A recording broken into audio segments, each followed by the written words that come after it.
मुंबईकर हा?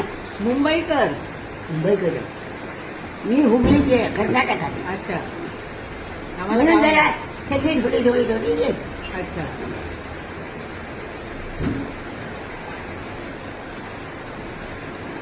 वय किती असेल विचार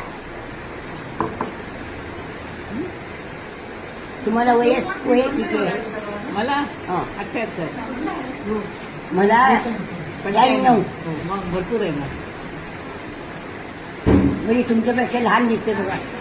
खरंच आहे खरं आहे तिला मग खरं आहे की नाही? खरं आहे एकदम तुमच्यापेक्षा वा काय म्हणला बाई. मी सांगू का सगळ्यांनी हसायचं. दुसरं काय आहे आपल्या जवळ नाही का ते हसत हसत 4 शब्द बोलतो ते बरं वाटतं. दुसरं काही नाही.